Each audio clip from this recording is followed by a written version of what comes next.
Freemason quote I've ever given you. Directly. This is FanSpeak, a weekly live show where the fans of comics and its community are our guests. You guys still keep me around.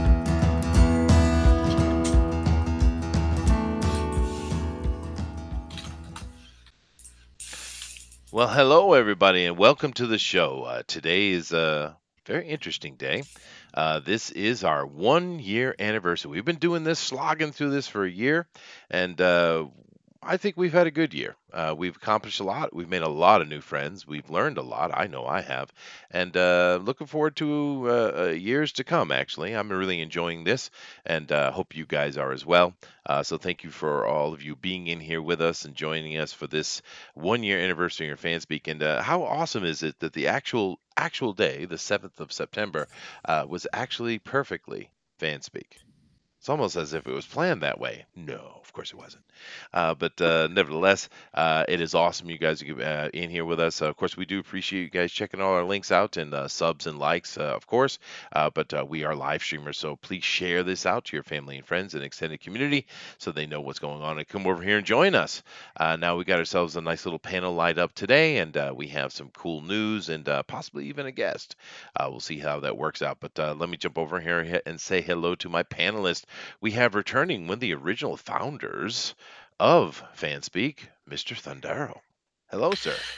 Hello, everybody. How are we this evening?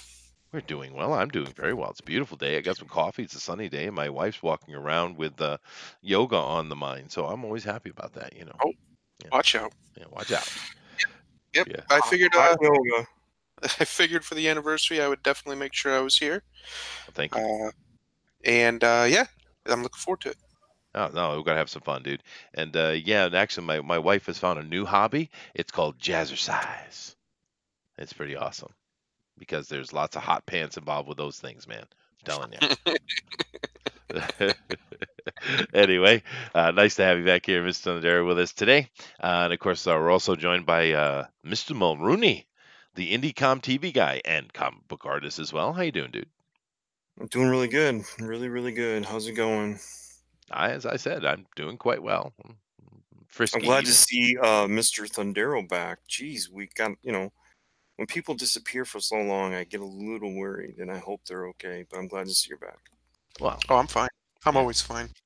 He's a bomb Even when thrower. I my cat walking up a hill, I'm fine. Yeah. He, just understand he's somewhere making Molotov cocktails. It's all right. It's all good. That's right. Well, thank you, Todd.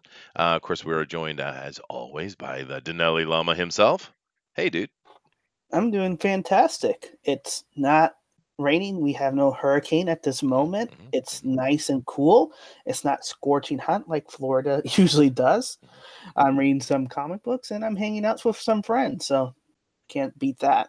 No, you can't. And I say, something that was really interesting about that whole bit that went on last week with the Bahamas, which we've given shout out to them, and hopefully they're doing all right. And we won't talk about the roving band of bandits and the roving militia bands that have come up to meet them, and the amount of people that have died after, and the thousands of people that are dead that they're not talking about. But I thought it was pretty interesting that the America's media decided not to cover any of that.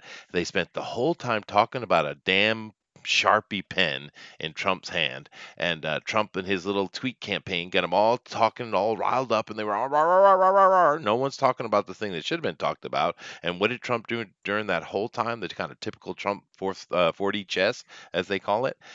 He moved over a whole bunch of military money over to build his wall. Just genius. I love it. They're so easy, dude.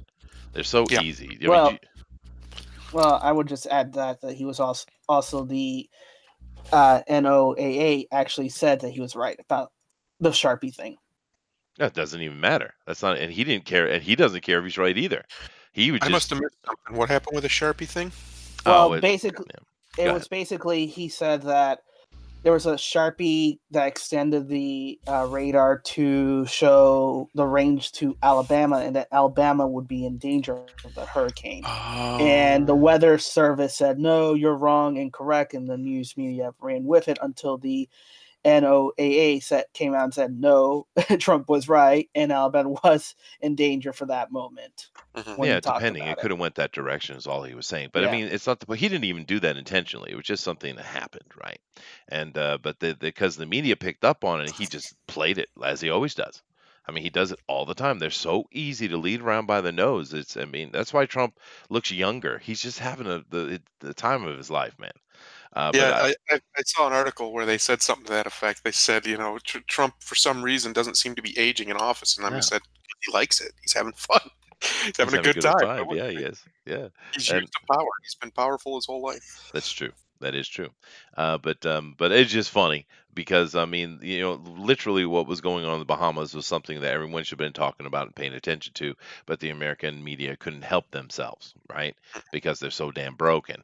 And those little things I just popped off, if you haven't heard them, they are actually real. I'm not joking. There are actual bands of looters going around murdering people in the Bahamas, so much so that the local people, with no help from anybody, have formed their own militia to deal with those bandits. And there are thousands and thousands missing. The death toll in this is going to be enormous when it finally comes out. But there's so much media blackout on it, intentional and unintentional. It might take months before we have anything solid on that. But who knows? But keep your prayers for those. Yeah, definitely, people. definitely. It's a real tough time for them right now, Mhm. and hopefully all the help they need will get to them, and I'm sure it will eventually. But nevertheless, guys, I see we got a good crew in here. I see Joshua's in here, first one today. Awesome, dude. Claps for you. We got Santa Raven. Hey, how's it going? McCrank is in here. Nice. Do keep in mind, guys, hit that share button for us, and you try to get more people in here. We got Star Storyteller as well. Hey. Yeah, made a year. Well, they said something, Dinale, about most channels don't make a year. Yeah, well, so we did pretty good. Beat that cutoff. Yeah, it's kind of like in Hawaii, most babies didn't make it a year, but that's why they have that special celebration over there.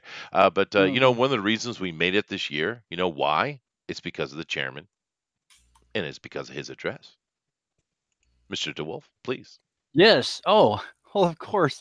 What I'm doing, is just sitting back and while I listen to FanSpeak, I'm also reading an independent comic book, and I've been doing that now for a year with FanSpeak, and it's so fun. And I want to go ahead and take this moment too to go back to that inception, because there was an exceptional group of men and women that came together to do an exceptional thing at an exceptional time.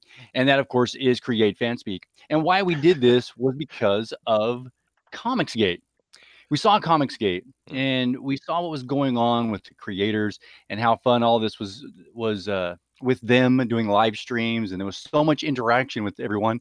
And we said, let's build a forum where the fans can also interact. And as always, we invite you to come forward, come out of the chat room. There's links down below. You can go ahead and bug Chester on Twitter and say, let me on the show, because we owe a lot to Ethan Van Sciver, John Malin, Mike Miller, Gary Shipman, Artie Bear, Mitch Breitweiser. Who am I missing? Doug TeNapel. Doug TeNapel. Yes, thank you there, Chester. And many, many more. And it is continually growing because it's outgrown Comicsgate. It's now an independent movement. It's a renaissance and a revelation of comics, just like the one I was reading earlier. And I just wanted to take that moment to thank you all. Thank you, Comicsgate. Thank you, the independent movement that has given us so much life and vitality, and reestablished a hobby that we know and love so well. Please become involved, join us, and come on the show at any time. And that's, of course, just what I'm saying. What are the fans saying? Welcome to FanSpeak. Wow, that was a nice address. I like that one very much, Mr. DeWolf. That was cool. And I would add some names to that list. Richard C. Meyer, of course, Doug Ernst, Captain Cummings, Tim Lim, and more. And, of course, in this year, we have interviewed, I don't even know, Dinale, 100 creators? Probably more, dude. Yeah. Right? And of course, in that time, we've also seen Pixel Trader's fan edition of Drawn a Quarter has come up, and Hmm. there's over 100 artists on that list as well. There's been a lot accomplished in this year, and when you're doing a daily show, there's a lot you can get done, I guess, right? But yeah, no, it's been a really interesting year, and I've had a lot of fun. I mean, I've met a whole new group of people that I didn't know before. I've made a lot of new friends, and I've learned so much about comic books. And I've been a comic book fan my whole life. You guys know I have a fairly nice collection of comic books, and I've been collecting since I was a little kid, right? And I didn't know any even 10% compared to what I've learned this past year. So Oh yeah, yeah. it's been awesome, dude. It has been awesome. But you know, and we thank you guys for joining us and being part of that journey. You know. But nevertheless, we aren't going to cover the news as usual. We're going to do our normal thing, and I guess it's no time like the present, I suppose. So, Right on. Yeah. so I guess the first thing I need to do, as usual, is share. So I'm going to do that. I'm Yes. Sharing. Sharing is caring. Okay. And carrying is the news. And carrying is the Not news. really. All right. So, boom. Let's start out with this one right here. Go ahead, Dinale. Right. So this is from Deadline. Star Trek Discovery loses Walter Mosley from writer's room after a racial epithet complaint. But what the real article and real subject matter is freedom of speech. Yeah. Because he was relating a story that occurred to him that was relevant to the story that he was talking about in the script.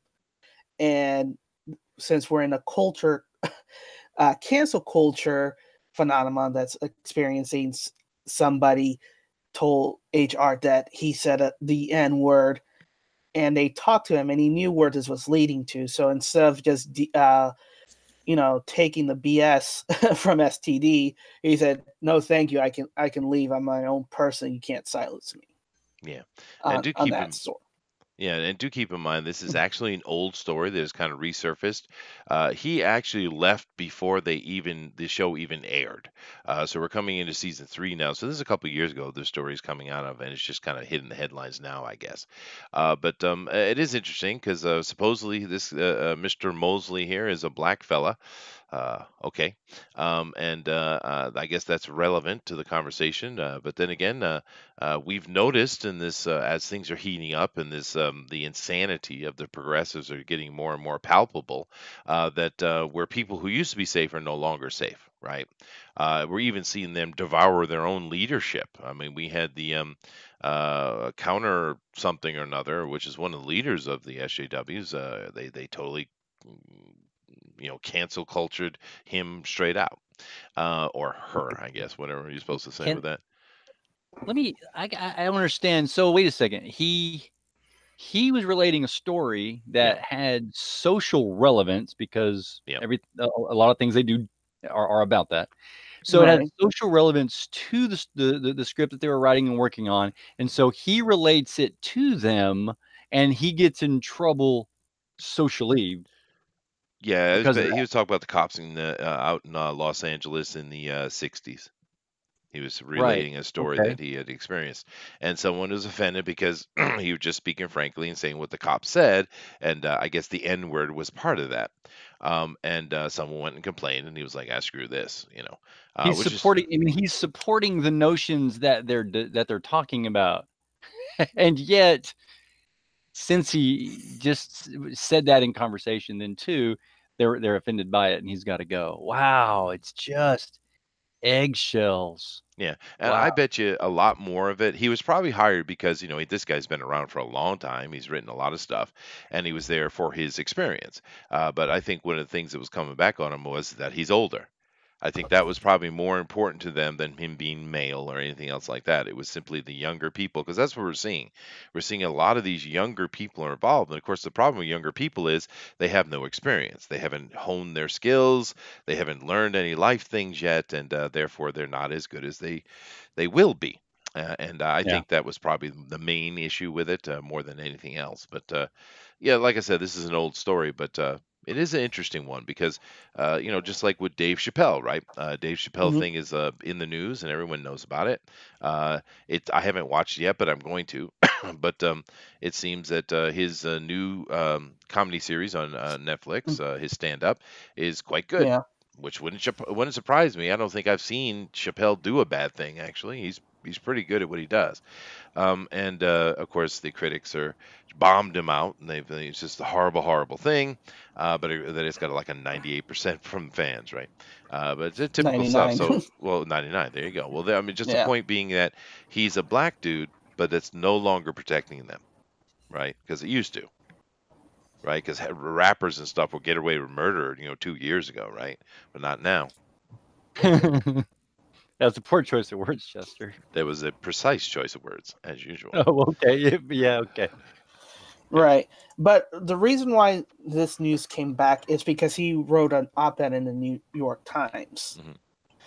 So this is why this article and this story has come up after, I kind of remember now that you mentioned it a couple times, it kind of clicked in my head. Oh yeah, we did talk about it way, way, way back in the past. And it kind of shows why Star Trek isn't really Star Trek anymore in this new incarnation since the JJ involvement, because it's not really dealing with the utopia, the positive, the realization of being a better person to seeking out better self. Well, hold on. All I have to say about that is there's 4 different shows that ran 7 seasons and another show that ran like 4 that did all that. You want more? Yes. Yeah. That's why we continue watching it. It's a way of life. Yeah. I don't think it's a positivity, because there's too much negativity, and Star Trek was showing, no, you don't have to do with the negativities.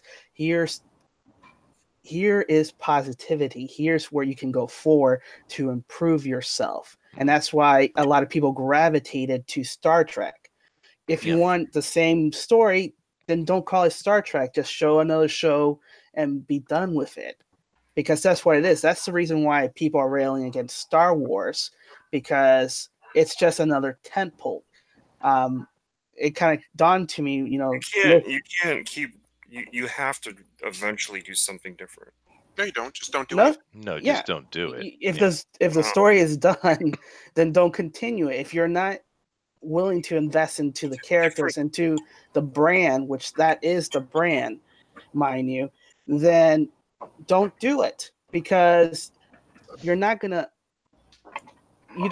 Here's the thing that a lot of these creators that picks up these TV show, they don't understand these are mythologies of the society. There's the guy who started that show that was part of all of those. Gene Roddenberry? No, Brian Fuller. He was a part of all of them. And he got kicked out, quit. Right? Yeah, and he got they kicked him out. But he's right? the one that. But he's the one that created Discovery. No, they did not use the Discovery he created. They used what's the little soy boy looks like a lesbian guy? What's his name? Kurtzman. Yeah, Kurtzman. Yeah. They went with his line. They didn't go with him. No, dude. Because they would have to pay Fuller for those things. No, Todd made our point for a lot of those. But a lot of those ideas, like the Klingons and their mutation and stuff, were all Brian Fuller's ideas. Well, because they had to deal with a 25% different thing. That was simply requirements because of contractual stuff. But the absolute nonsense is purely Kurtzman, dude. It obviously is. And it's Star Trek is Dinale is definitely correct. It's all part of Star Trek. But Star Trek's also part of actual true science fiction. And of course, Star Wars isn't science fiction at all. That's a fantasy. Yeah, it's a fantasy western, in space is all it is.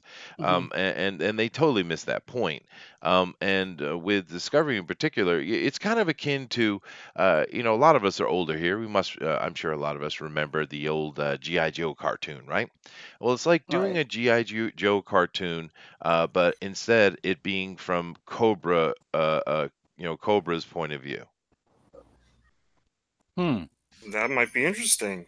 Yeah, well, I wouldn't call it G.I. Joe. I would call it Cobra. Right. Yeah. Right. You see, and that's the problem. And especially with Star Trek Discovery, that's so on the nose. I almost didn't want to make the analogy. Right.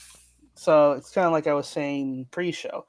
At the end of the first season, if you stick with it, I did stick with it. I did stomach the first season, and basically it ended up her just causing intergalactic war, destroying civilization, and getting reward at the end with all the mayhem she has, and getting medal, and never having a character development or character arc in the series. No, because she's a Mary Sue. Sounds about right, yeah, they reward her selfishness and her attitude and Spade and said, here you go, here's a medal just because you participated. What they did was good writing. They made you hate somebody that you would eventually like. Really tricky to do. No, that never happened. That didn't happen. George, absolutely, it did happen. No, it didn't, because I don't like the character. Okay, you didn't. Okay, but I feel like I should go bring up some Star Trek imagery. Because again, here I go. I'm bringing it. No, I didn't. No, I mean, it's clever writing, and no, it's not clever. Yeah, it is. Dinale. No, it isn't. Okay, I clicked it, okay. And now I have images. Oh no! Look, STD. Okay. Oh no! Well, oh no! No, don't bring it. Oh no! No. Oh no! See what you've made Chester do? Look what you've made me do! They have to keep why? Oh my god! Your STDs have summoned me. Have we moved on to the Eternals? Is this part of the Eternals movie? Is this an alternate universe version? This is an alternate universe. Yes, it is, which is worse. Oh no! Look, she's doing that Spock thing, man. I got it. I'm doing it too. Can you guys do it? I can do it. I can do it. I can do it. I can do it with both hands. Yes. Where's I the can goatee? too, Booster.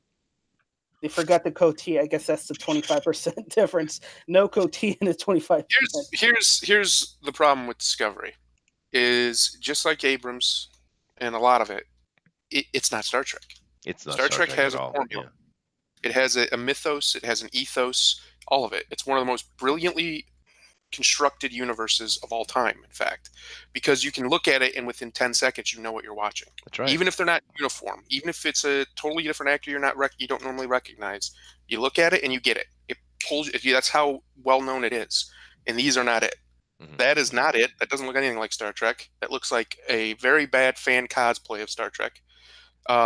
It does. It's the same thing with the recent Star Wars movies. Same thing. They don't feel like these are Power Rangers with their helmets off. Yes, that's actually what it looks like. It looks like from the and Joshua, I'm having fun. We're going to have exactly that kind of debate. I'm not apologizing for it, Joshua. Another thing I would say, this is a simple thing about STD. Take a look at it. Would you want to bang any of them or hang out with any of them? No. Right. Conversation done. And here's the worst thing we're talking about this, not even Star Trek. The content, the idea they actually went with is stolen from a game that they're currently in lawsuits for full on stolen too. Not even a little bit. Yeah. Exactly. Yeah. So I can confirm, as somebody that's never watched a single episode of Star Trek. If I had no idea that this was a Star Trek from the picture you just showed me. Like Star Trek is pretty recognizable because I've never had that issue where it's like, oh, that's Star Trek. Even though I've never seen an episode, I can usually tell from pictures. But yeah, the one you just showed, I can confirm. Like somebody that's never watched a Star Trek thing, that doesn't look like Star Trek. It looked like a little higher budget version of Power Rangers in Space. Does anyone remember Power Rangers in Space? Power Rangers in Space looked better than that, and that came out in the 90s. This is a Klingon, by the way, just so you know. Why don't you show the Enterprise crew and the Enterprise ship? That kind of looks racist. Was that a challenge, sir? Oh my! Yeah, show the Enterprise crew and their ship, and it looks like a higher tech version of what you remember seeing. Why would it be a higher tech version of what I remember seeing when this is set in the past? That doesn't even make any sense. Are you talking about the Enterprise? It is set in the past, but it's still the Enterprise. Kirk was not the same. See, you don't know Star Trek that well. So Kirk was not the captain of the Enterprise at first. No, he Yeah, wasn't. it It was was Christopher Pike in the Pike. pilot. Yes, Yeah. yes, yes, Right. yes. Okay, so if you watch it, you get an idea of where this show's at as far as timeline goes, and obviously they're going to deviate from that No, my question because is, some things have It's what occurred you that said. cause. why Yeah. would it look more high tech than what I'm used to if it's in the Right. past? Right. You see how backwards that thinking is? Look how beautiful it is. creators of the show. You wouldn't, It's perfect. It's You beautiful. wouldn't want to put the same exact set together because then it wouldn't Well, I look. don't want the same wouldn't set, but I want a set that looks like it belongs in that universe in a If you time see before it does. the universe. See of it. Wait a the rest of second. the show. Hold on. We've seen something like this before, and there's been a lot of debate over it, and that is the Enterprise TV show. Mhm. It, we all kind of said it seems a little bit kind of more techie. It's a little bit different, but when you watch Enterprise, you recognize the fact that you are watching a Star Trek. Mhm. It's a little bit more Western. It's a little bit more fluid because Yep. there's no rules and stuff going Has on. a terrible Made theme sense song. too because of where It it had a was great at. theme song, and we all loved No, it. No, terrible themes. But you still knew it Star Trek. This stuff is not Star Trek. Well, that And is. we've gone Yeah, on for this right way now. too long. I 100%. thought Go ahead. I just don't understand in sci-fi why you would want to go back in the past when you've already established what things are like. Because you have to kill it, Pope. Yeah. I mean, but they do that with so much. Like, didn't they learn from Star Wars that that's not the best idea?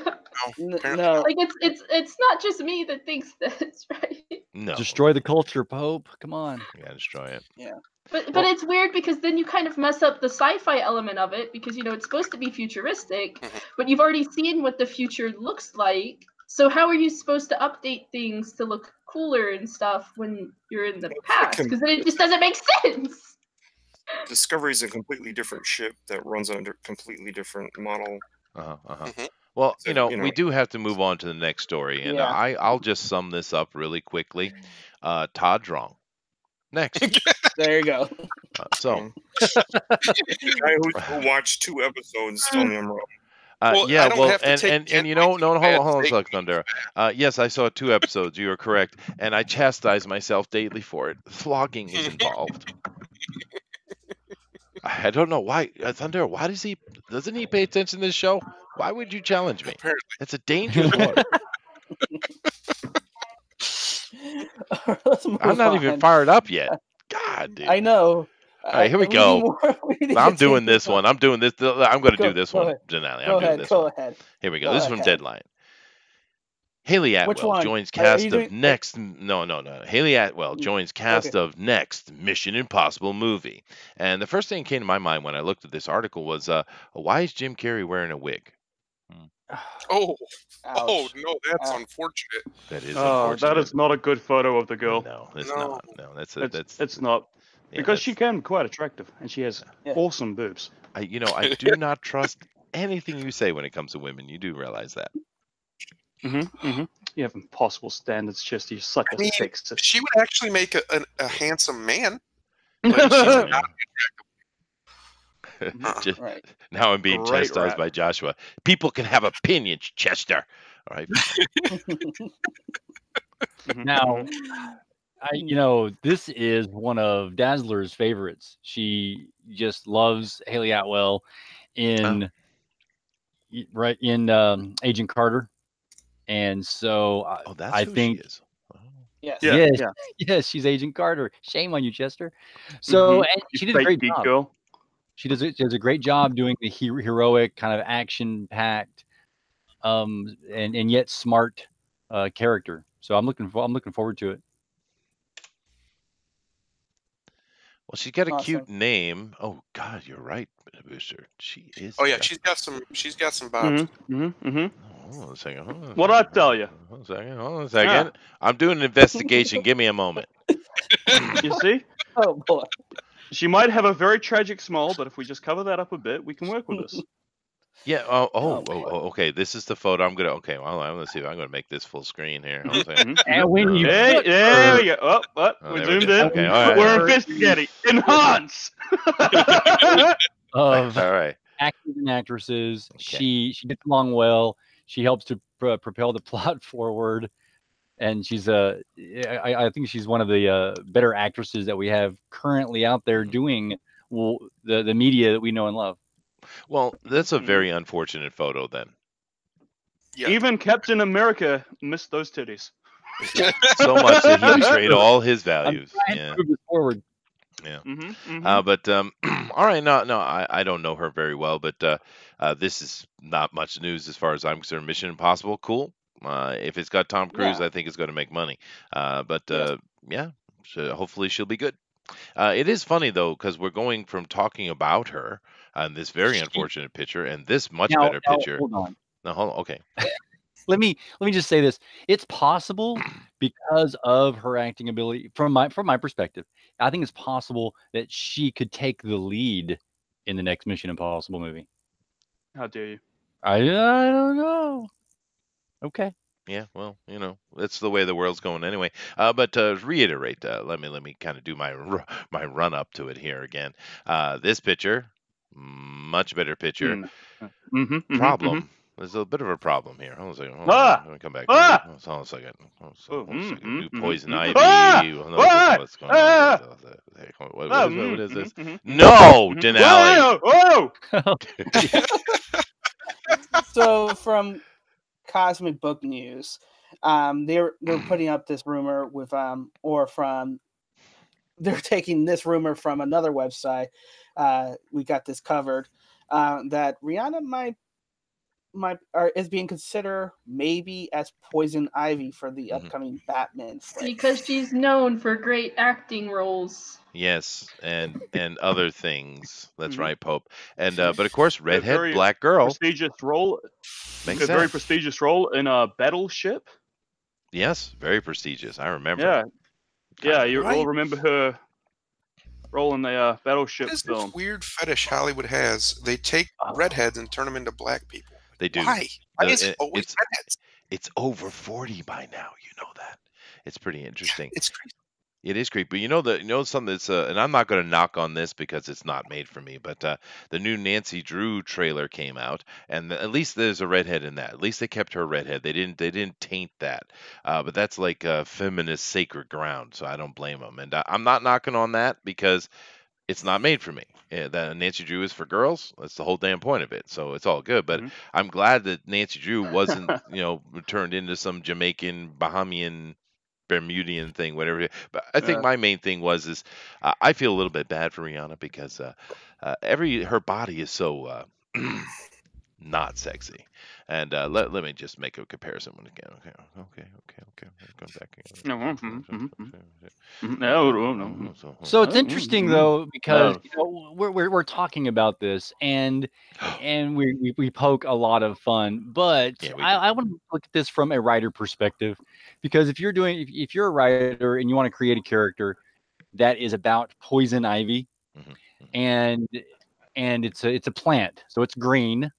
Redheads are known for light color or green eyes, far more than the other, and so you've got that going for you. You then have the fact that poison ivy causes a rash. That's a red thing. It is, right? So so let's go with redhead as well. Yeah.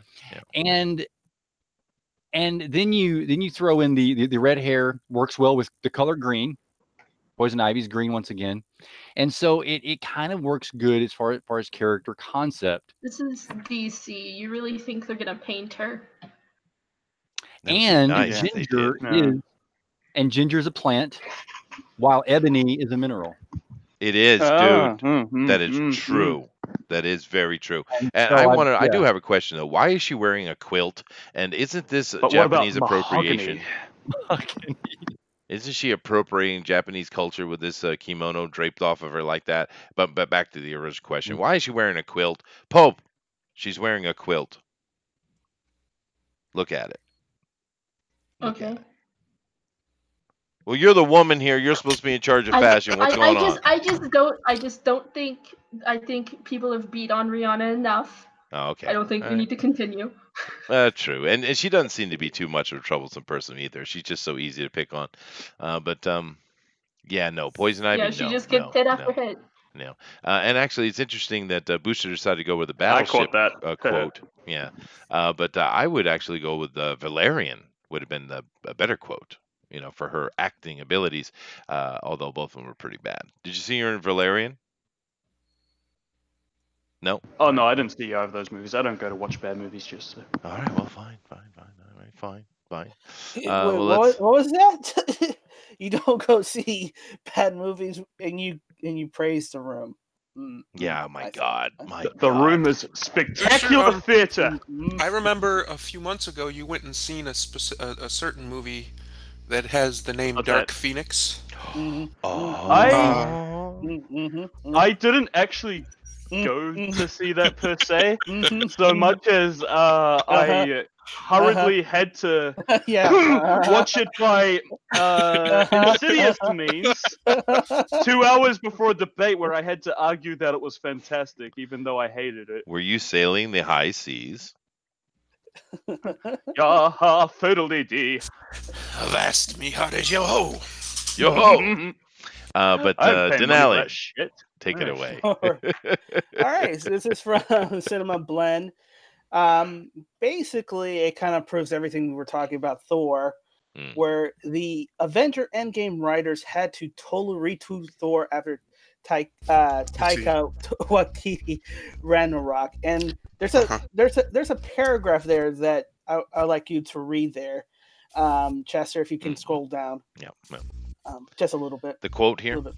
Right here, remember. Yeah, okay. Remember, we were inheriting a Thor from Ragnarok who was very well and radically retoned from the previous Avengers movie. So we had to fly in Hemsworth and Taika Waititi. Word was getting out from Australia. You guys understand what we're doing with this movie? We're like, no, I don't know what you mean. Are you making him an idiot? I don't understand.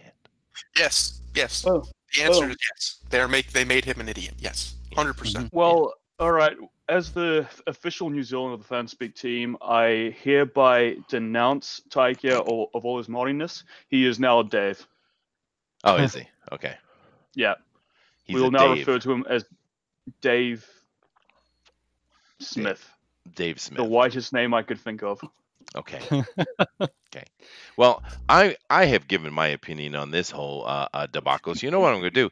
I'm going to hand my baton, my glove even, over to the Thundero. I knew it. See, I come back first time in months, and this just happens to be the story that we're talking about. Okay, so here's the problem. Ragnarok is mostly a bad movie. However, I did like the way they handled Thor's father's death in the movie cinematic universe. Yeah, I agree with that.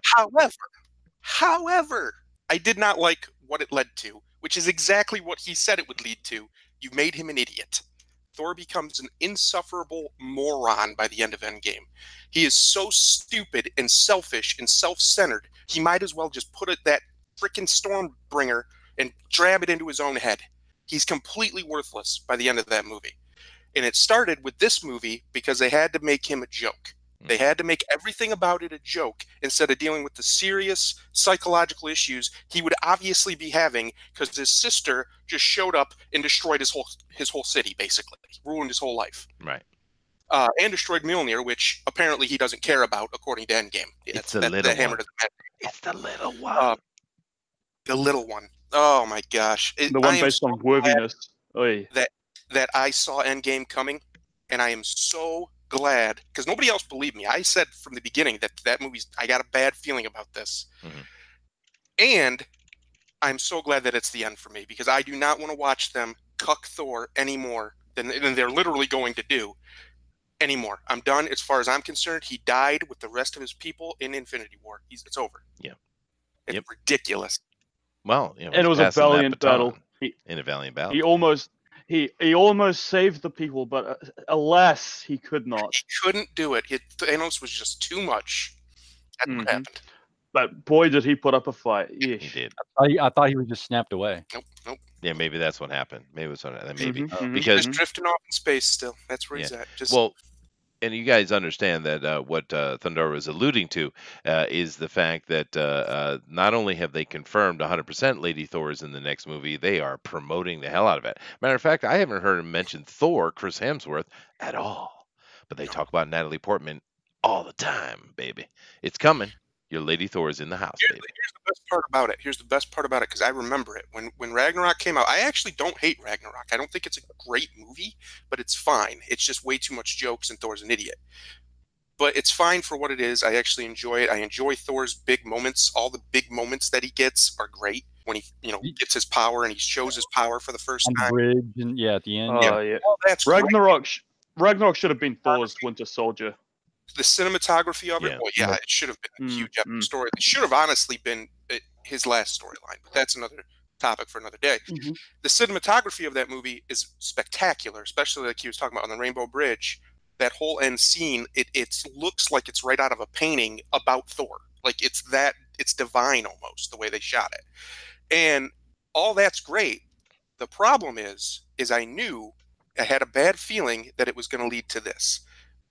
What everybody said was after Ragnarok, and Ragnarok was really successful. I think it was the most successful Thor movie. They were this will make sure they make more of them, right? Everybody thought we get more Thor out of it because of it.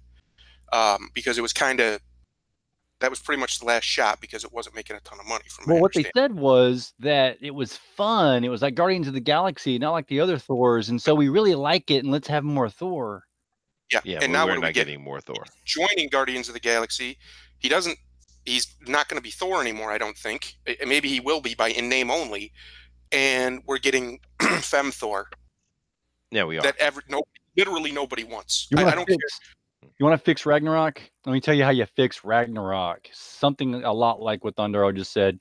You have Ragnarok happen, and of course Chester knows this. He could go all into the Hyksos people on how Ragnarok is all about the ending of the world, the ending of the Asgardian people. That's right. You let that happen, and you let them all be destroyed, except for Mjolnir, then falls to Earth, and then ends up in the ice, or I think it was the ice, or at least someplace else, where we find out a character in a later movie finds it, just like in the original comic books.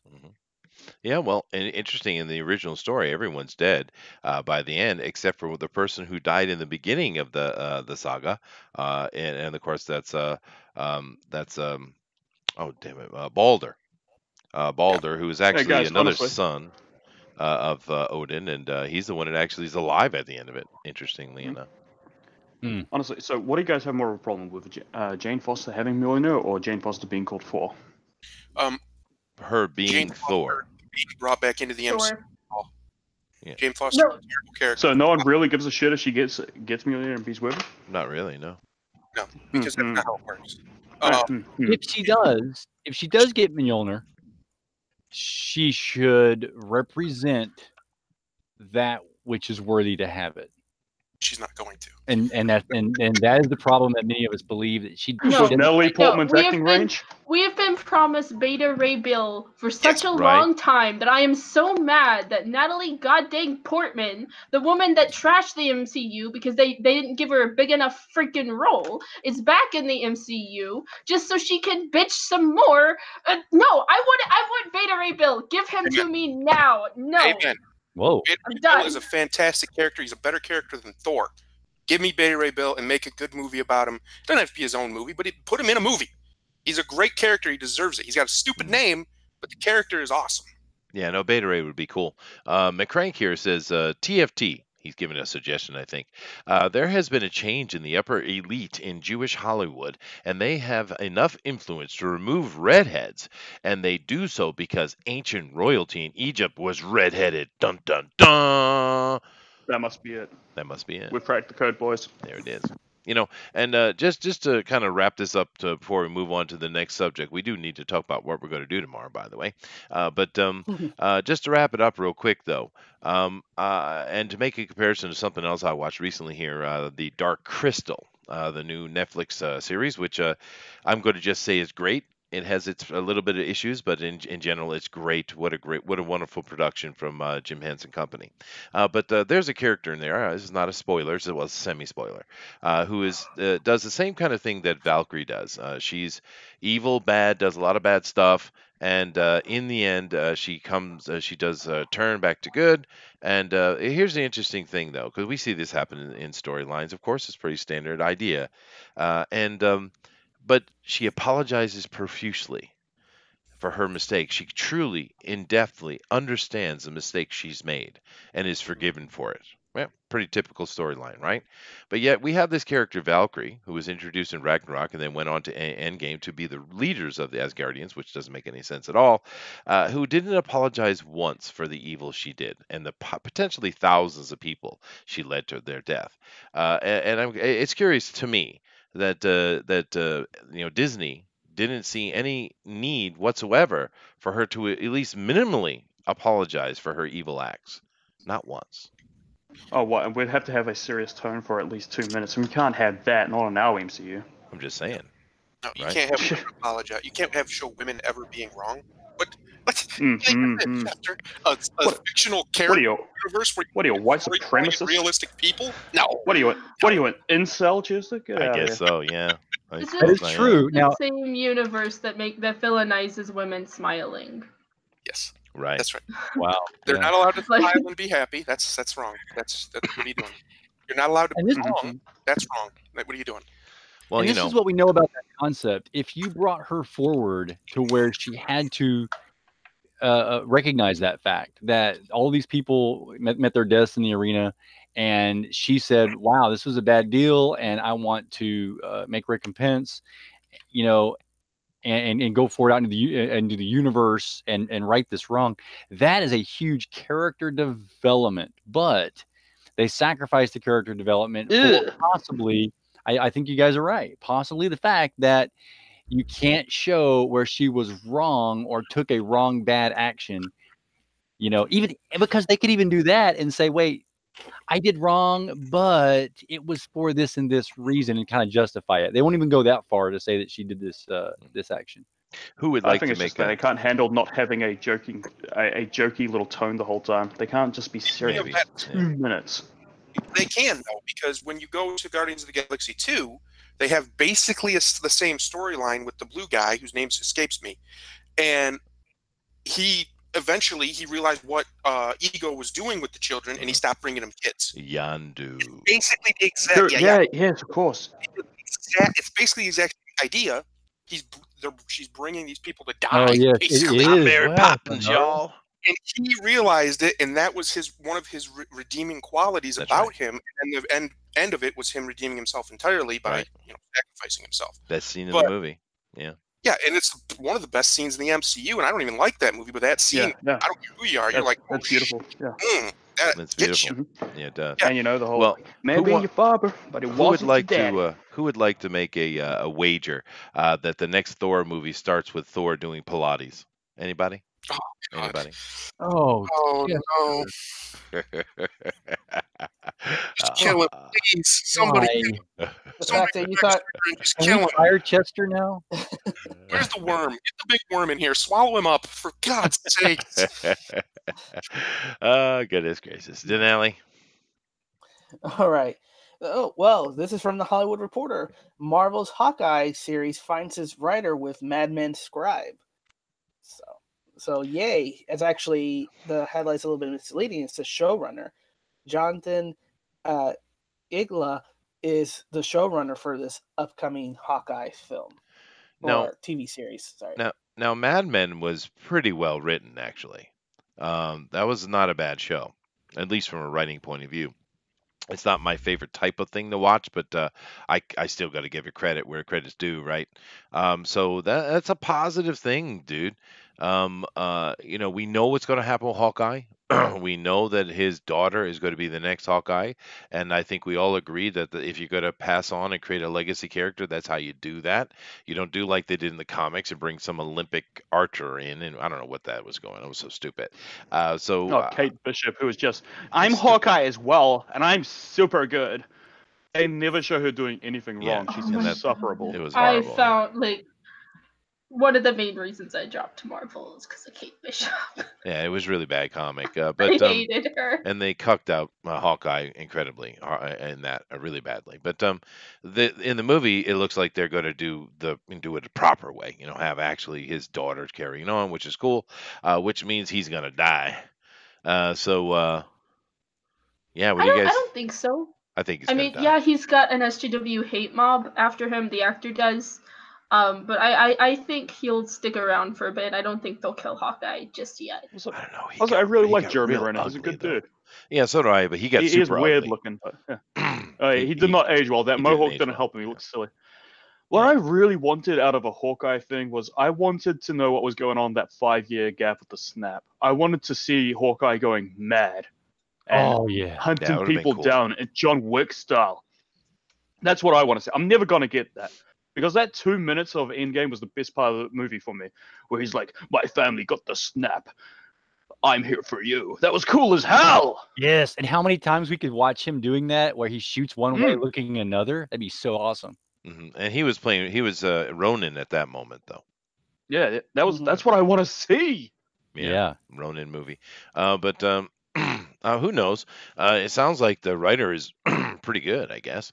They don't give us any hints as to what exactly the story is going to be, so it could be that. Although I know, because they even mentioned Kate Bishop in here, dude.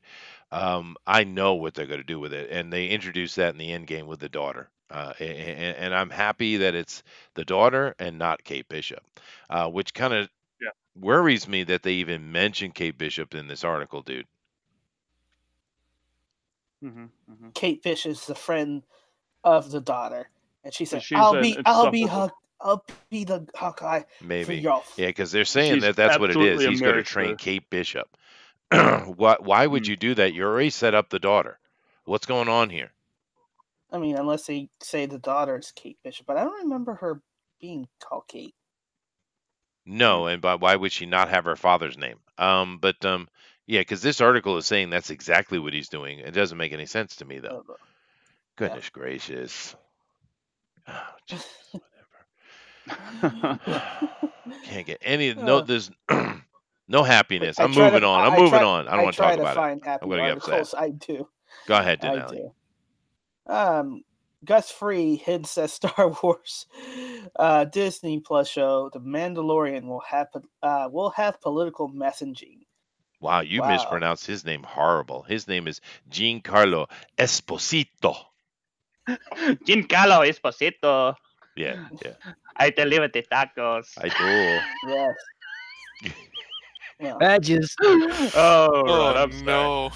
You don't need We have badges. It's okay. The story, the article itself tells me nothing new. Is anyone here surprised that there's going to be politics in a Marvel movie? Something created by Disney? Well, there's always been politics in Star Wars. I mean, the Senate has always been a big part of it. So. Yeah. Well, what do they mean by politics? Who knows? Mandalorians, they've always been a political story. Like ever since they were invented, they bought a war. They're about a specific type of like a patriarchal, like not even really patriarchal, but like a meritocratic super war, warlords and things like that. Very Spartan-esque. And there's always been a very political motive behind them. So I don't know if, unless there's more in this article besides this headline, I don't know what that means. Does that just mean they're going to talk about the politics of the Mandalorians? Does it mean they're going to talk about how it deals with the political structures of the galaxy? Or is it going to be identity bullshit? Like, we don't know. I don't, unless it's in there. Right. And to kind of put it more in context, this is supposed to be after Return of the Jedi, like 5 years afterwards. Yeah. And dealing with the collapse of the empires and everything. This is the Wild West.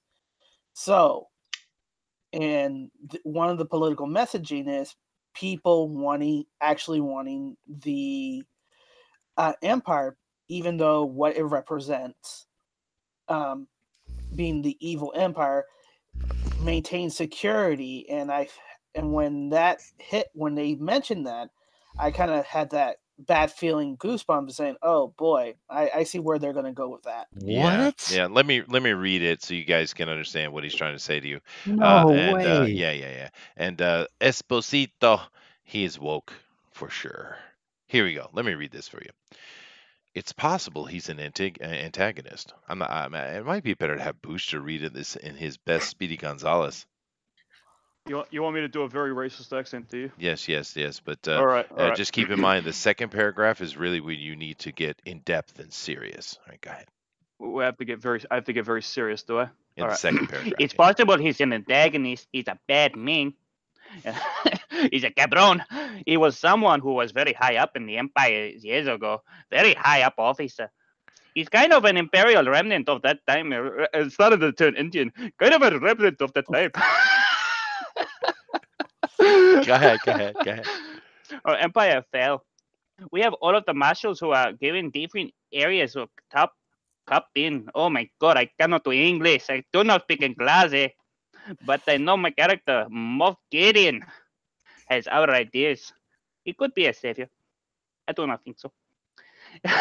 In a world that is lawless with leaders who exhibit a kind of faulty power because they have ideas that they want to aggrandize themselves. We are in that world right now. That's why the show's very particular.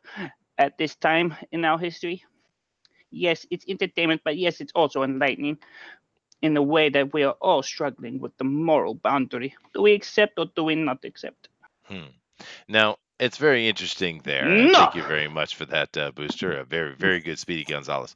But he's saying that in a world that is lawless, with leaders who exhibit a kind of faulty power because they have ideas that they want to aggrandize themselves, we are in that world right now. That's why the show is so very particular to this time in our history. Yes, it's entertaining, but yes, it's also enlightening in the way that we are struggling with the moral boundaries. Do we accept or do we not? Well, he's talking about there's a void, and there's all these voids that could be filled, and everyone sees it. No, he's not, Todd. He's talking about Orange Man bad. That they're so much more powerful in that just because they have an idea that wasn't even theirs to start with, that all of a sudden they're gonna change the world with a TV show that people are gonna have to pay $10.99 a month for. Right. So the political messaging then isn't going to be where Star Wars was saying that a big government with absolute control was a bad thing, and that what we wanted was personal freedom and responsibility, and enlightening, a reemergence of the enlightening spirit of the Jedi that could come from eventually to all people into the galaxy after you destroy a overpowering government. Instead, we're going to have a guy that wants back because there's chaos. We don't want that. We want a government power that's over controlling. Yes, Esposito, that is exactly where we are today, because we have a class war currently going on today in our society, in which there's a group of people that want freedom and responsibility for all, and then we want those who want to have a government who controls everything and does everything for them and gives them handouts. And we've seen how this happens between America and Venezuela. Thank you. My show will defeat racism, man. Yeah. And besides, America's the one that fought the Dark Empire and won anyway. Your Revolutionary War, y'all, in the house, right? Not like those stupid French that just sort of circle jerk themselves into suicide. I mean, really. This is the most stupid thing. It's, once again, Donald Trump. That's a good way to go. Trump derangement syndrome. They can't shut the damn mouth, dude. Well, here's the worst part about it. The worst part about it is there are parts of the empire that was absolutely, the emperor was right. Well, this guy's not talking about what the show is about for whatever reason. I've read about what the show's about, and he's not talking about that. I don't know why he went on this rant. But that, hang on. Go ahead. The empire, there are parts of it that are right. He absolutely was democratically elected. Now, he manipulated things to get himself that. People who control the galaxy, basically, chose him to be the emperor. He didn't do anything magical to make it that besides his backhand plot. So he gets chosen to be the emperor. But all that aside, there are some things the empire that does is right. Very secure, very orderly. They have a lot of security order, and if you're a person who isn't like the rebels are, who doesn't have a rebel spirit, you don't really care about freedom. You don't really care about these things and that things, as long as they're not messing with you. Mm-hmm. And that's, unfortunately, most people. They could actually address that beautifully in a show like this, which would allow you to actually have a little bit of sympathy for those people and for the imperial people, like besides the emperor himself, just the people who are following orders, trying to keep their world together, basically. But they're not going to do that, because what they're going to do is they're going to do exactly what he's talking about here. They're going to ham-fist it, and they're going to lean into any form of authority's bad, evil, wrong, wicked, Maybe. And the rebels were the good guys, and just the same nonsense that people lean into that are this type, where resistance good, authorities bad, unless we're the ones who are the authorities. Then resistance bad, authorities good. Right. It's nonsensical. They have a chance here to actually tell a really good story about people in a situation where they have absolutely no control, because most people in the galaxy have no control about what's happening. Yeah. But they're going to do that. They're going to lean into the nonsense. Yeah. Well, interesting little point to add on to what Thunder was saying. What they call the extended universe now, which used to be just the universe. In the end, when we get into the story, which happened after the original trilogy, the Emperor was right. Because his goals were ultimately altruistic, because he knew there was a threat coming, and he was trying to prepare them to defend against it. So oddly enough, in the actual story of Star Wars, the Emperor was right. Correct. Yeah. And if you guys haven't read that, but he actually there was purpose behind his thing. He wasn't just some evil guy that wanted power. He literally was trying, and that's one thing the books did a really good job of, because the Sith and the Jedi, they're just different approaches to the same problem. That's right? not true. It is true. No, it's not true. Are you talking about the Yuzon Vong? He was preparing for them? Yes, dude. Yeah. Okay. That's true. That might be true, but they're not the same thing. Different approaches. Okay. Don't make me Star Wars geek out. All right. On this show and bring it to a halt on our anniversary. All right, fine. Then I'll just go and read chat then. How about that? Hang on 1 second. They literally are the same thing. They come from the same order of ancient Force worshippers. What are you talking about? They're not the same thing. They're just different perspectives on the same entity. So over here in the chat, Joe has something to say. Joe says, "Ha! I guess no one remembers George Lucas' own supportive comments toward a benevolent dictatorship. There's a reason why kings built large palaces, sat on thrones, and wore rubies all over. There's whole social needs for that, not to oppress the masses, but to impress the masses and make them proud and allow them to feel good about their culture, government, and their ruler, so that they don't feel left. Let's hold on a second. They are left feeling that a ruler has the right to rule over them, so that they feel good about being ruled. That's sort of why I say a benevolent despot is the ideal ruler. He can actually get things done. The idea that power corrupts is very true, and it's a big human who can get past that. George Lucas. Well, hail Trump then. Well, there's also, historically speaking, the most successful eras for people are when they have a benevolent sovereign, when they have a philosopher king, right? That's true. It's just reality. And Lucas is correct. King on the throne's everybody loves the kingdom, right? Everybody loves the monarchy. Right. King. You're correct, and Lucas is correct, except in one world, and that is a world in which there is a constitutional republic known as America. Yep. That's right.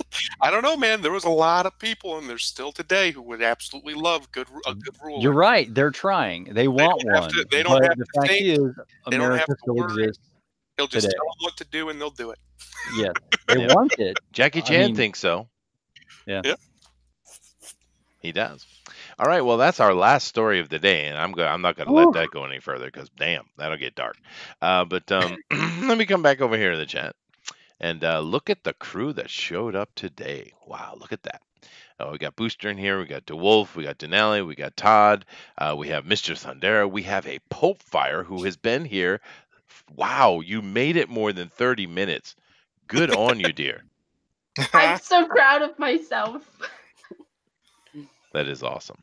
But anyway, I'll go through and let these guys say any kind of closing words or things they want to say since it is our 1 year anniversary. But for me personally, thank you guys very much. We've had a lot of fun. We do enjoy our heated debates. And the cool thing about it, we can sit there and agree or disagree with each other. But at the end of the day, it's just a debate, right? And there's no hard feelings. We leave all the name calling for after the stream's done.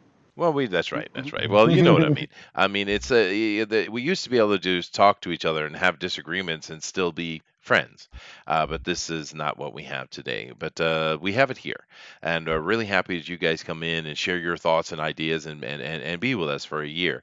And we're going to keep putting out the content we're doing. We're also all of us are expanding, doing all different kind of other things. Like for instance, tonight we're going to have RT Bear on the IndieCom TV. It's going to be a couple hours later. We're going to be doing that at noon instead, just to help accommodate Mr. T Bear himself. But it's really cool, all the things that are going on, and we really appreciate it. And we say this all the time, but we'd really like for you to come and have your voice heard as well. Just hit me up on the Twitter, guys. We'd love to have you come on and have a chat with you. But nevertheless, I'm going to let these guys kind of give their comments for today, and then Dinale will wrap it up when they're all done. Okay? So let's start with Popefire. Hello, Popefire. Hi. So this is where I'm supposed to promote myself. Oh no, you can if you like, but I mean, just it's been a year, and I think you're a good person to start it off because the inception of this kind of happened on Gary's show and such, but you were a big part of us starting out. Actually, you were very helpful to us, and as were your fans, and that's even though the whole Pope War thing was a bit annoying, but it's still going on. It is. I know. A year later, and it's still here, baby. That's why you gotta stomp down on their jokes as early as possible. That's true. Because Joshua Hughes can carry it on for a very long time. He can. But I think what I'm trying to say is I appreciate Popefire for all the help she gave us in the beginning. Is what I'm trying to say. Here. Yeah. Well, I'm really happy to be a part of FanSpeak. You guys really helped me out. You guys were the ones that even convinced me to start my own YouTube channel. I really love being a part of this. I really love kind of trolling what I would consider kind of like my older brothers now. Because D-Wolf and Dinale are definitely kind of like big brothers to me now. And Thundaro I mess with every day, and he messes with me. So I have that sounded really, really bad. Not in that way, I swear. But I'm really glad that I was a part of this, and I'm really thankful that you guys have always looked out for me. Yeah, that's really all I have to say. Well, awesome. Thank you very much. And seeing as they're big brothers, I guess I'm the crusty old great grandpa. Is that what that is? Yes, your grandpa Chester. It's my life. 20 years ago, Chester, maybe you wouldn't be grandpa, but now you're just. That's all right. That's all right. I'll just be grandpa. I'm good. I'm good for that, man. But anyway, thank you very much, Pope. How about you, Thundero? It's been a year, dude. It has been a year. I haven't been around much lately. I'll probably be around more now, though. But yeah, it's been a year. It's been great. I met all these guys. I didn't really know any of them when we first started streaming. I don't think I even had a conversation with too many of them. It's been great. I wouldn't change much of anything except for I would kick Booster off. Mm-hmm. But other than that, yeah, anything. That's a good idea. Yeah. He's just. We don't want the show to be too successful. But no, I'm glad everybody's here. Glad we're still going. Glad you guys we're still growing. I try to catch all the streams I can, and yeah, it's been fun. Awesome. And with that comment, though, keep in mind, guys, that our subscriber thing takes little dies every now and then, and I suppose it could be some people to unsubscribe, but I don't think that's what's going on. We know that YouTube will just automatically unsubscribe people for no reason. So do keep in mind to check that subscribe button and see if you're still subscribed, because you might have been knocked off. It could be someone just subscribing. It could be. It could be. Think it's still posting here. I don't watch these guys. Unsub. It's no hard feelings. It happens. No, of course not. But I think it's more the latter than the former, to be honest with you. But nevertheless, Mr. Mulrooney. Yeah, you know what? Thanks for having me here. By the way, I haven't been here the whole year. You guys, I haven't got. It's only been, I don't know, maybe 8-9 months that I've gotten to know all of you. And some of you obviously I know better than others, and it's been kind of great to sort of get a start over here, because that's basically what's happened for me is, I did a few shows on YouTube, and I was coloring a children's book, but I came over here and sort of learned the ropes and got involved and was welcomed and felt like I belonged, and a lot of those type of things happen. Now, every time Chester starts a show, he says, anyone that wants to come on, contact me. We'd love to have you on. And I don't see enough people doing that. Whereas you might think you want to do something like this, and this might be a good testing ground just to get you comfortable with talking and realizing it's just a group, it's just a room full of people talking. No matter how many people are watching or how many people end up watching, you're just in a room and we're just not face to face. And that's what this really comes down to. And I appreciate a lot of the friendships I've made here, and thank you for having me all the time. Oh, awesome, dude. I agree 100%, man. It's just a bunch of friends having a chat on a radio show. Yep. Right. Awesome. Thank you. And then we have Mr. George, our angsty curmudgeon. Yay. Thank you, George. That was aptly put, sir. Aptly put. Would you like to say anything, George? Awesome. Thank you. Thank you very much. There you go. What about Joe King? Is it like, how many years in demand has it been? Is it out yet? Store's closed. It's going to be delivered shortly. Awesome. Awesome. See, now you brought some news. That's what we want to hear. Awesome. There you go. DeWolf, sir. Mr. Chairman. Oh, yes. This has just been entirely too much fun.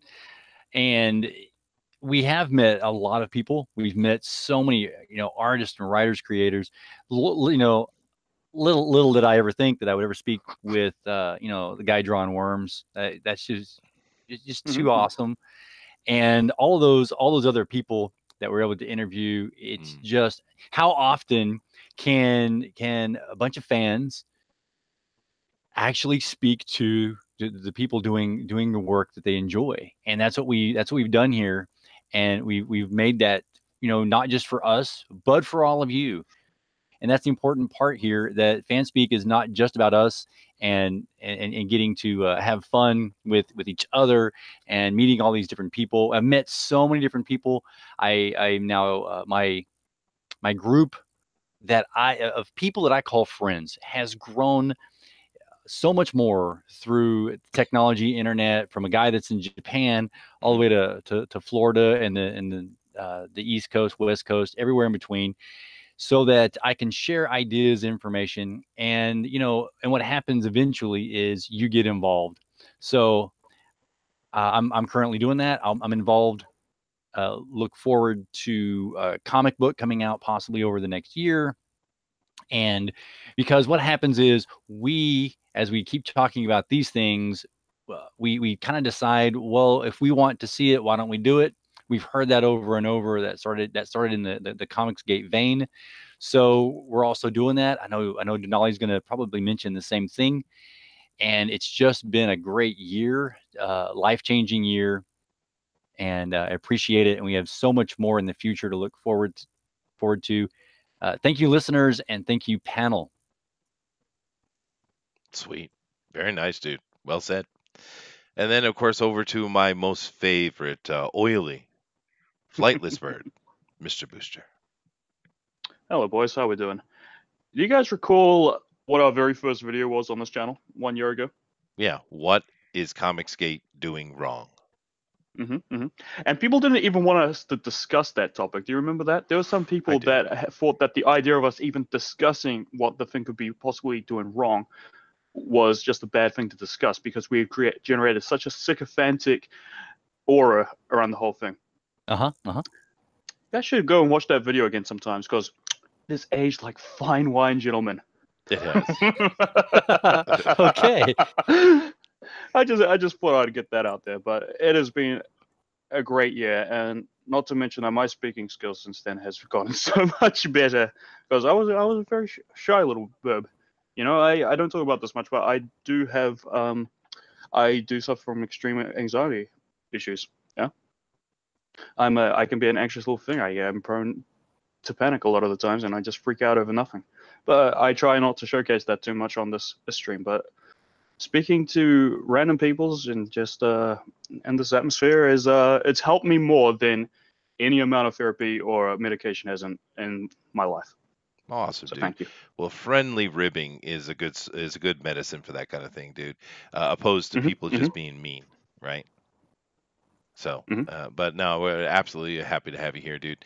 And of course, guys, that brings us to the llama.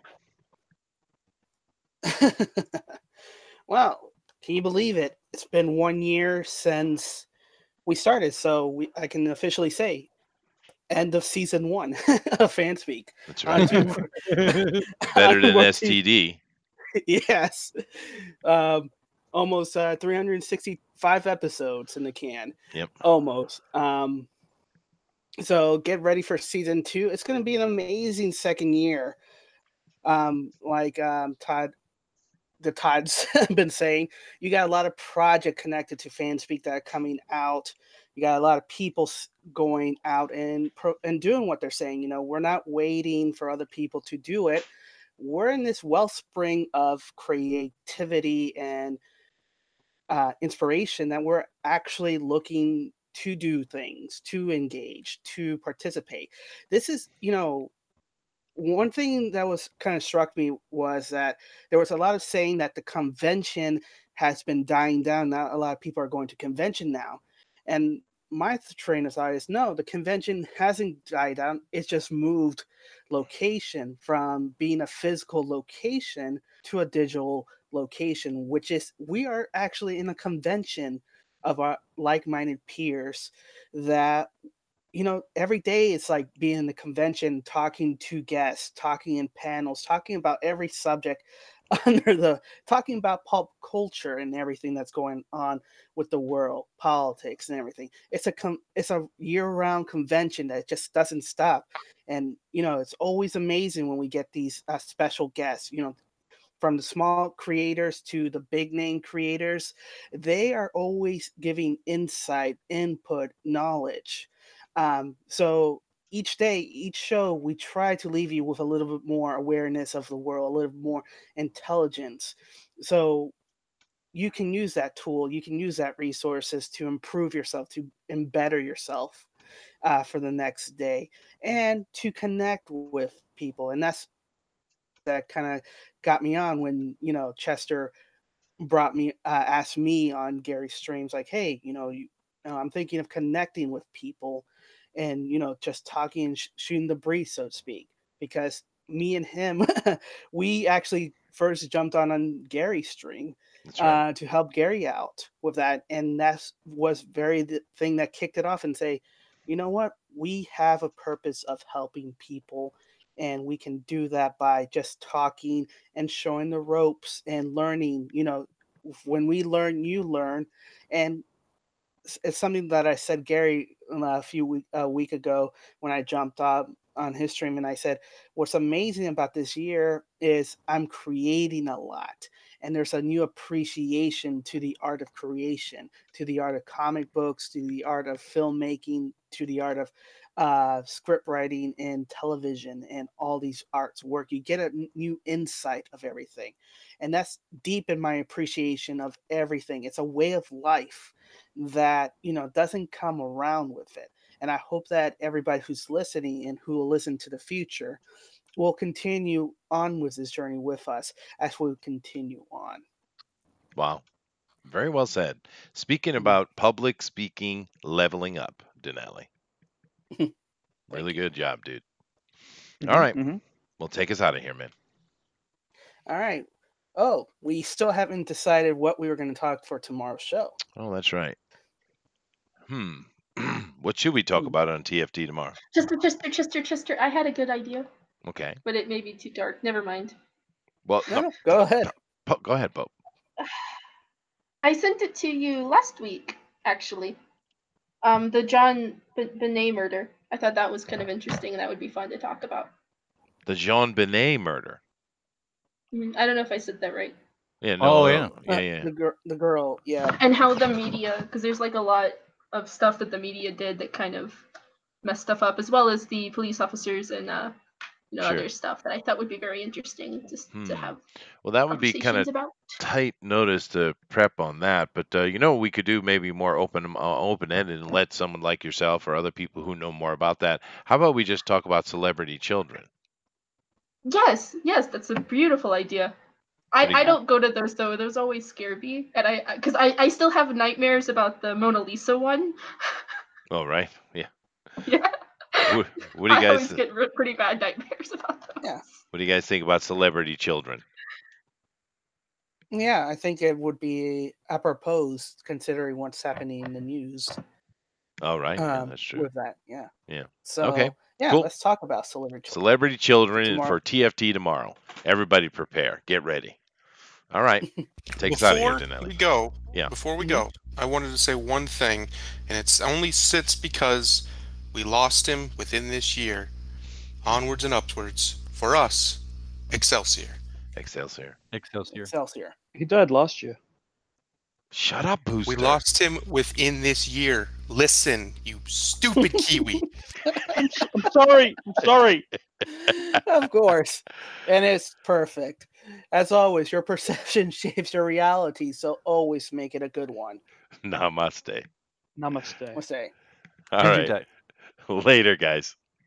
Aloha. Boing.